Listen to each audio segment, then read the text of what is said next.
Well, good evening, everybody. Mike here again, and welcome to our sort of special edition of Built by Educators, the podcast for you. Um, Today, I am joined by somebody who I hope will become a familiar face to you. Um, and his name is Dan or Daniel. I will let him introduce himself in just a couple of minutes. But in the meantime, I'd like to tell you that he is an educator, an instructional leader, and a creative learning designer. The son of two career teachers, has worked as a teacher, a school administrator, and a district research and innovation strategist. Spent the last 2 years helping schools across Wyoming shift towards student centered learning. He was the director of education at Wingra School in Madison and co hosted the PBS Wisconsin Education Podcast, aka Teacher. Studied mathematics and education at Stanford. He believes that classroom and the theater rehearsal room are the same kind of space, places built on trust, empathy, and the courage to learn by doing. Tonight, he talks to us about his life and his career because Dan will start filling in and probably be the host of BBE going forward. So, Dan, I wanted to say thank you for being here. Welcome. Why don't you start by telling everybody who you are and how you ended up in education? Yeah, thanks, Mike. So I'm Daniel. Very excited to be here. I grew up in LA. Currently live in Madison, Wisconsin. I've got two kids. They're 8 and 11. So my older son, he's going to middle school next year. We have a dog, so I love getting outdoors. Um, as you mentioned, I also love theater. I've done a lot of theater in the past, improv as well. Theater and improv also a passion of mine. How did I get into education? Originally going to college, I wanted to be an engineer, specifically an aerospace engineer. I felt like I was always a math and science person, which is something I unpacked as a math teacher for 9 years of like, what does it mean to be a math person? But originally wanted to work for NASA, be an engineer. Um, just loved space. Thought it was fascinated by it, and then started taking some education classes, and there was just something different, just different about the motivation I noticed in myself when I was learning, just that I don't want to stop learning feeling.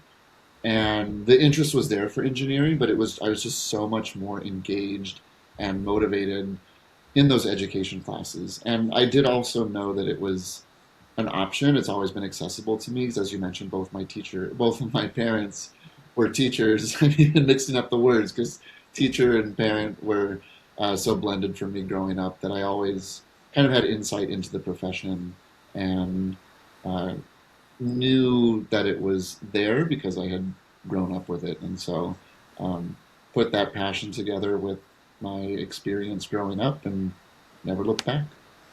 Do you think that, well, first off, I want to know, does that mean you're a part owner of the Packers since you live in Wisconsin? Is that true? I, I don't think so. I think you have to opt into it. It's not Okay. by default.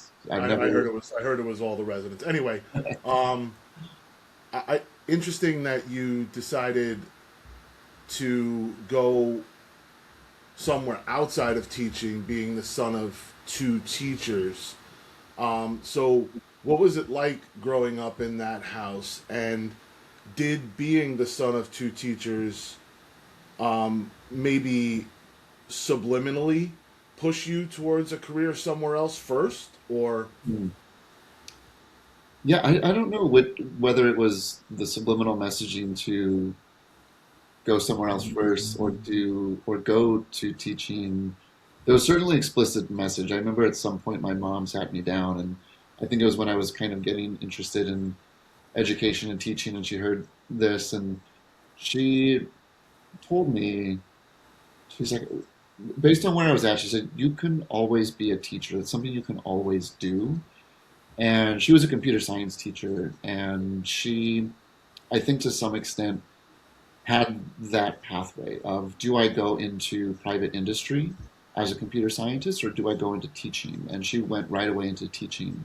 And I think to some extent, always you can't go down both roads, right? Two roads diverged in a wood. And so she always looks down that other path thinking, what if I had done that? And teaching was always something I could have come to. And both my parents were career teachers, loved it, absolutely made a huge impact on their students' lives throughout the course of their careers. But I think it was that she wanted to pass on to say, you can always do something else first. And so it was kind of following that interest in math and science and STEM that led me to explore something else first. But in the end, I did come back. And, growing up in the household, so I have an older brother, and one of the impacts it had on us was instead of playing house at home, you're kind of doing chores and pretending you're adults taking care of a house, we would play school. And he's 2 years older, so for some reason he was always the teacher and I was the student. And I don't know where we got them, but he would give me worksheets to do. I think there would even be those booklets where he would give me assignments and I would do them. And then he would grade my assignments and always very accurately. I felt kind of harshly.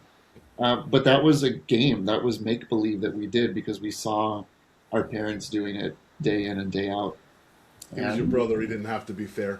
Come on, let everybody play that right, game a and little he's bit. actually a teacher as well. He went on to become a teacher, high school teacher, and recently is in teaching at the community college level now. Very nice. So, as I read in what I would consider a very impressive bio, um, high school math to sort of school leader, and now you're really your recent work was changing how kind of schools work. Can you walk us through that path and why you decided to go where you did? Yeah, absolutely. I think that more recent work about how do schools work, it's really about systems change and how does a system change? It can be such a beast and this nebulous thing. What is even the system, or in some larger places that even here locally, the district. You'll kind of hear that phrase used, and what does that even mean? There's people behind it, but yet it becomes this entity, the district or the system. And I think as a teacher, so originally a math teacher, I also taught ESL in my first 5 years of teaching. And very quickly, you started off in a public school, first 5 years, and then um, my next 4 years were in a charter school, a college prep charter school, which was a little bit out of the traditional system, right? We had a college prep focus. We were a charter school, so a little slightly different in terms of what we could do, the freedoms that we had. And I think I slowly started looking outside of the system and starting to ask, where are the controls? What is the system and where is the control room and who is pulling the levers? And how can I, as a teacher or an educator, have an impact there and have an influence there? And so it's really about curiosity and exploring and just kind of kept going further. Um, Eventually stepped outside of the classroom, worked for some outside of school programs, so a little bit, further outside of the box, different systems, and then eventually was a school administrator in a private school. So this journey spanned public, charter, and private schools. And so further and further out of the system, had the privilege of seeing different ways to educate kids and learning from each one. And so I think and just never finding where is that control room. And really at the end of it, I think coming back to it's in the classroom that the biggest impact you can make or the most agile that you can be in terms of change is with a classroom that you have with your students. But what has to happen around that, if a teacher shifts to student-centered learning, and I don't want to just use that nebulous term, but something like performance assessment over traditional paper and pencil tests and quizzes, if they start to do more robust performance assessments and students are applying their knowledge, they're using critical thinking skills and creativity and collaboration, they're showcasing their work to a panel or an authentic audience. Yet at the end of the day, there's still a traditional grading system, and the teachers are still bound to that. It's not going to match. And so the systems in place, the structures and systems that are set up also need to shift. And so I think that's where, I never quite found the control room, but rather the way that these interact with each other, everything from the classroom practices and the systems and structures level, and that those have to move forward together in small steps. You speak of a control room, and frankly, I'm not even 100% sure it exists anywhere. Because you asked some good questions, and there's a lot to ponder there. But one of the things that I brought up in your introduction was that you make the analogy that I don't know if it's an analogy, but the classroom and the theater rehearsal room, they're kind of the same place. Would you talk a little bit about what you mean by that, and for whom you mean that for? Yeah, I think it's in an ideal state when I imagine what both can be and what I've experienced both to be. And both are a place for a group or community to come together. It's built on trust, it's built on relationships. The goal is to create something that none of you could have done individually.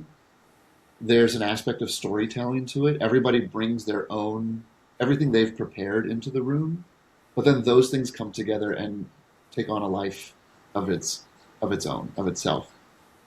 And I love that creative process. I love um, in the teaching, and when you have to kind of, on the fly make adjustments and kind of improv. But in the theater room too, you can come in, you've memorized all of your lines in the script, but you come in and you have to respond to the person in front of you, which takes very deep listening, and then that intuition in terms of reacting and responding, so that I'm taking what I've prepared and brought into the room, but I have to make a meaning with that with everybody else and what they've brought into the room as well. And I get energized by both of those, and by having experience over the years, I've realized that they are one and the same. It's a place for experimentation, to take risks, and you learn not just the curriculum, not just about what the play is about or the story, but you learn about yourself, and you just I just can never stop. It just goes deeper and deeper and further and further, and I love both of those. Love to be in the classroom and the theater rehearsal room as much as I can. All it takes is one broken internet signal, and an improv and a teacher are exactly the same person. Um, so here's the $1 million question. Well, not really, but it's kind of one I'm really interested in. When you were the math teacher, what kind of teacher were you in the room every day? Were you the one that everybody loved? Were you the one that everybody hated? Were you the one that kids spent their time at lunch at? What kind of teacher were you? Yeah, you know, I went into teaching really thinking it was about the math. I look back at experiences growing up, and math, again, privilege of having two teachers at home. I mentioned my mom was a computer science teacher, my dad was a math teacher. And so I had that built in support at home. I was probably having math conversations without even knowing it, certainly being able to get help on homework. And so I had experiences where I would see classmates, I would see friends of mine struggling and had trouble understanding what was going on. And I wanted to help and would try to help. And I didn't think at the time, oh, maybe I should be a teacher. But I thought back to those experiences, and when I first entered the classroom, was very much focused on the content and the math.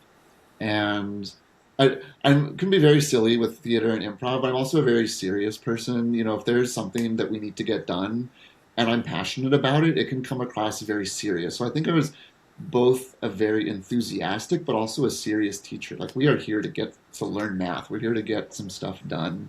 Um, and then in my first 5 years of teaching ESL, and having English learners in the classroom, everywhere from newcomers to those who are ready to exit the program into the mainstream, it shifted immediately to math took a secondary seat to language, to culture, to relationships, to identity, and all of that stuff immediately became a priority, even to the point where my students knew that if they wanted to throw a party, I was most likely going to say yes, because they and their families would all cook food. It would become this international potluck. And without even having to prompt them, they spent time cooking food with their families and they brought it in and they wanted other people to try it. And so what would happen is, they would start eating the food that they brought that they were most comfortable with, and you would see them, no, no, try this one, and they'd be going around and offering each other, and at the end, everyone would have a plate with a little bit of something, even if they didn't like it, they were trying it, and just realize, like, from the food sharing experience to learning the math, it was this cultural exchange, this exchange of ideas, and I think that helped open my eyes to, again, it's so much more than math or any content area. So, I think I was well liked. I think every teacher is going to say that, but definitely enthusiastic and wanting to be understanding of what the students were bringing in every day, and trying to be as honest as possible, honest about who I am, honest answers to their questions. In math, you get the question a lot of, when are we going to have to use this? Why do we need to know this?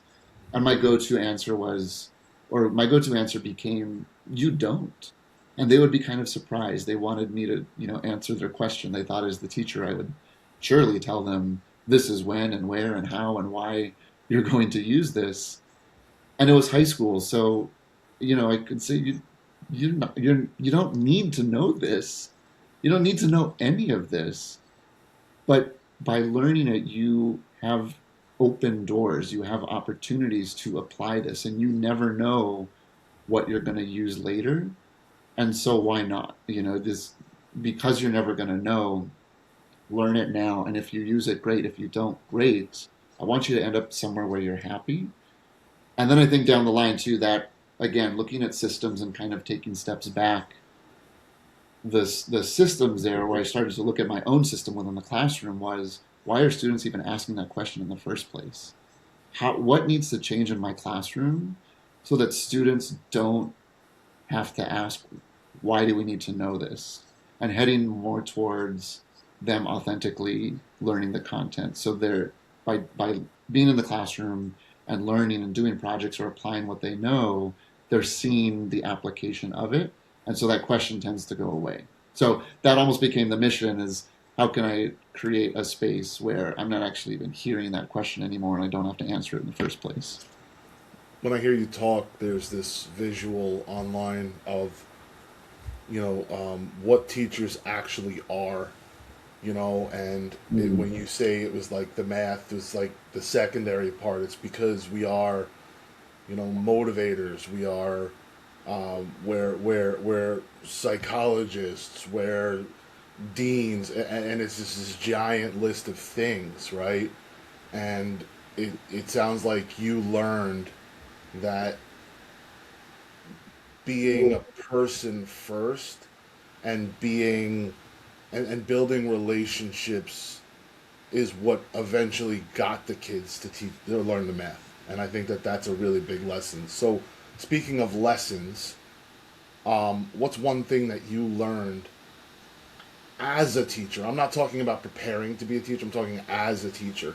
One thing you learned as a teacher that you will carry with you for the rest of your life. Yeah, I think I go back to, again, my experience teaching ESL math, because that's where I started off, and I know the lessons from there go way back, and so they have stuck with me, and those are the things that have stuck with me the longest.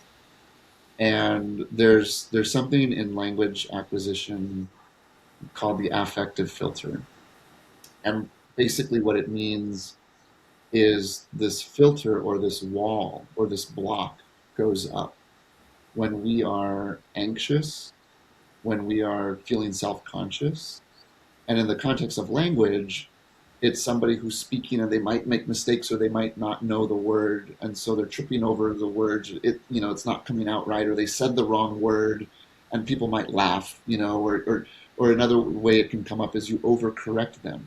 You want to be helpful as a teacher, but whether when they're speaking or they're writing, they're just constantly being corrected. That affective filter, that block goes up, and they become more hesitant to share. They become more nervous, and in some cases can shut down. And I think that it applies beyond language. It applies to the classroom. I've applied it to my parenting of, well, if there's that temptation to give feedback, to correct, but how much is too much, right? What is the right balance between I'm going to help you, I'm going to correct, I'm going to give feedback, but also the merit of stepping back and letting someone make a mistake, but being there to catch them when they fall, right? And when is the right time to do either, and what is the right balance between how much you correct and give feedback versus how much you let somebody try something, make mistakes, get a little dirty, get a little messy, and then come in. Where is that safety net? And so I think it's not a lesson that I have fully figured out, but it's a lesson that sticks with me because I'm always reminded, and sometimes I'm too far on the overcorrecting with my own kids. And they're getting older. They'll give me clear signals now. I've got to step back. I've got to they're like telling me, just let me do it. I need to do it on my own. Right. And they can tell me that, but sometimes it's not always clear, and you kind of have to feel your way through it. I hear that's what middle schoolers. I hear that's what middle schoolers excel in. Is telling you when to back up, and so so enjoy that while it's there. Cool. Yeah. So the next two questions I'm gonna actually couple them. So I'd like to hear just what drew you to Collab Ed, and what makes you want to step in as the host of this podcast? So what drew me in was I saw a social media post on LinkedIn, and it was shared by somebody who I worked with. He's in another state. He is a superintendent of a small rural district in Wyoming. And I'm over here in Wisconsin, but we've done work together in my previous role. And he is just such a leader who empowers those around him, has empowered teachers to lead and to enact change. He takes every opportunity to say yes rather than no. He's one of those, oh, how might we, or how do we make it work?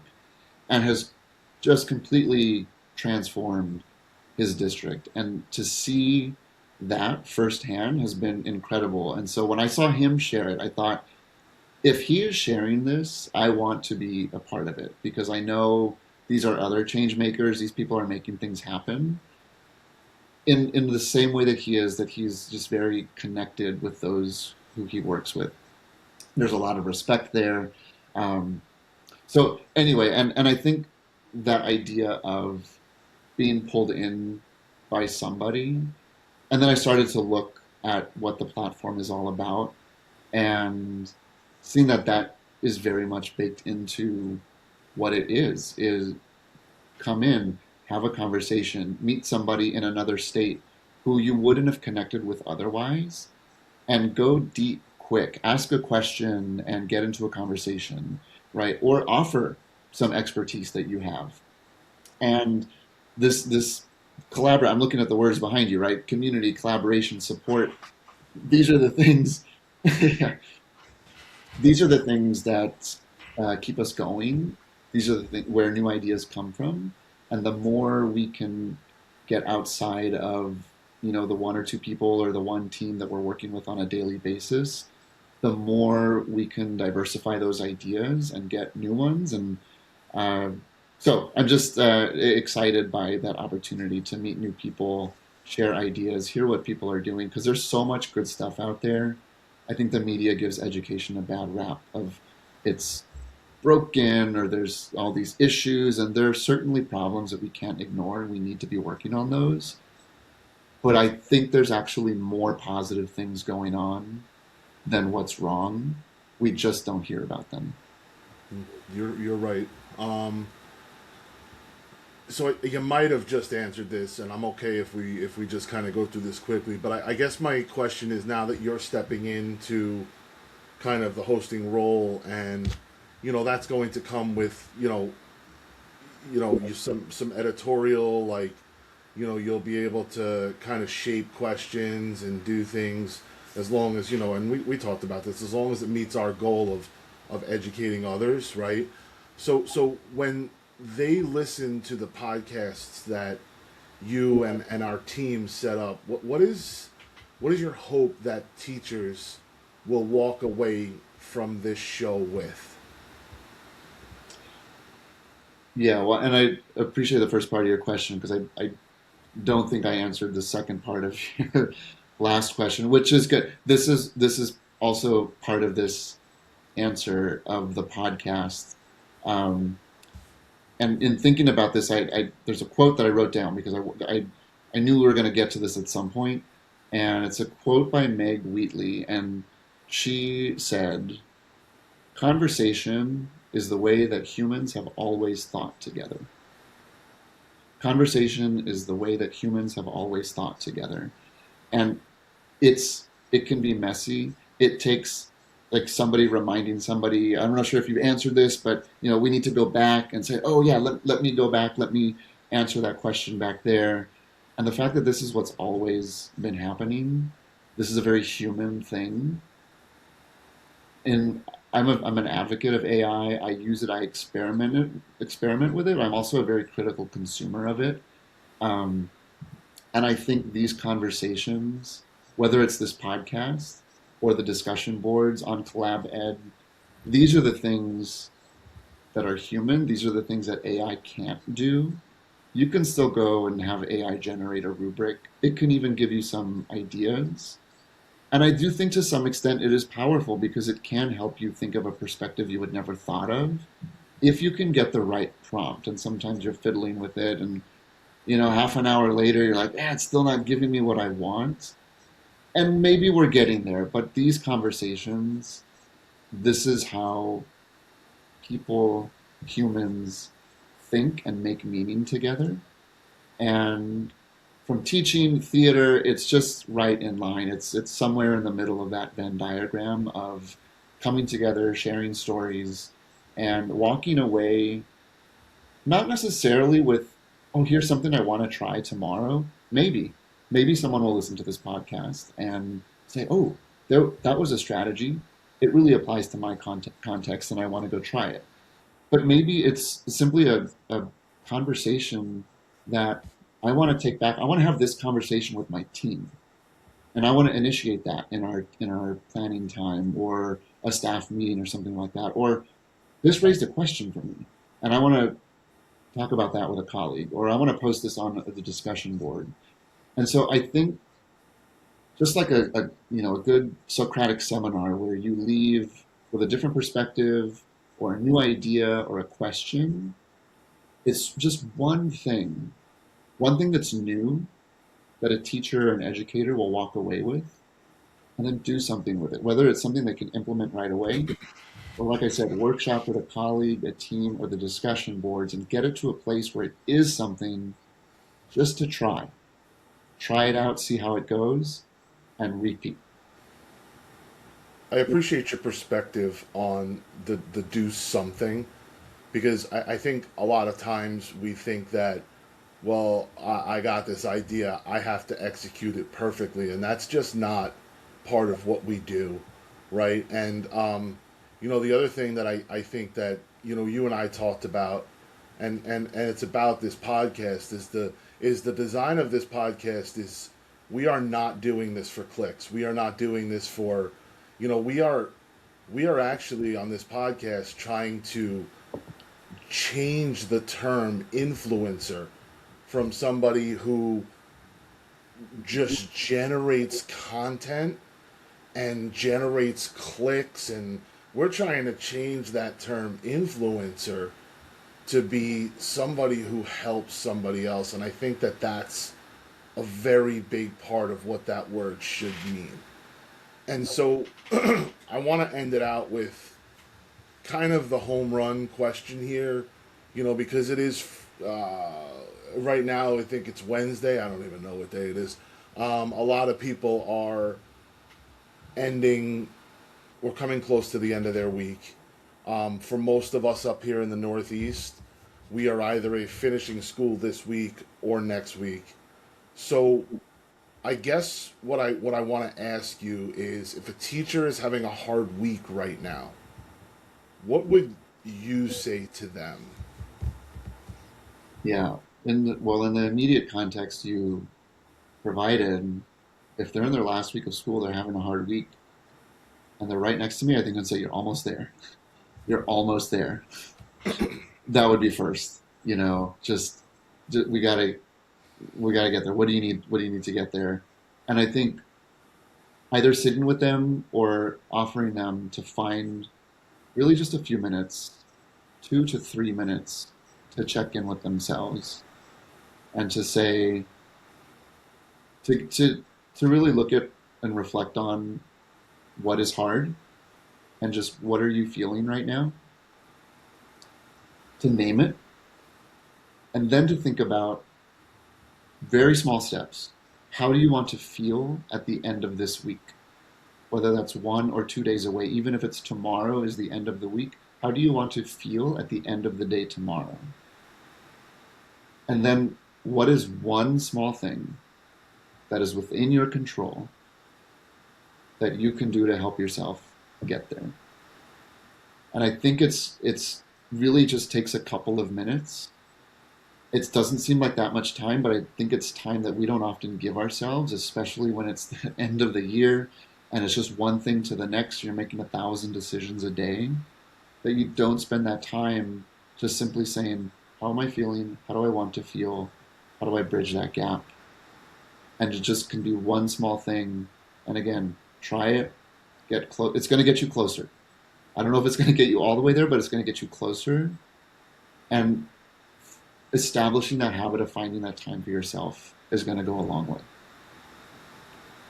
You know, it was really great catching up with you today. I think that a lot of what you said is going to fit right into our platform. I look forward to what you and Marissa and the rest of the team that we've put together to run this podcast. I really am looking forward to what you guys are going to deliver, because I think it's going to be an excellent product.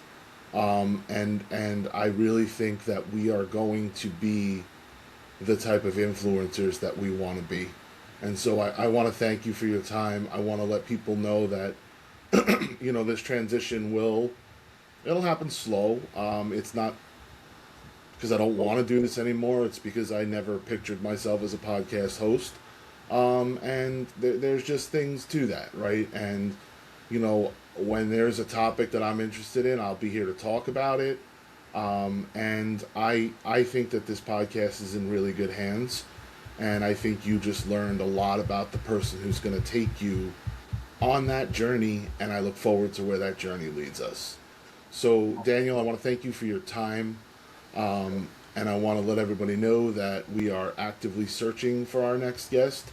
So if you do know somebody, if you'd like to make a suggestion, one of the biggest things here at Collab Ed is listening to your voice. So go to collabed.com. On the top, there is a button that says your voice, and send us a message. Let us know what you want to hear about. Let us know who you want to hear from, and we'll make that effort. So Daniel, have a great night. Thank you so much for your time, and I think this is us signing off. Thanks. All right, have a good night.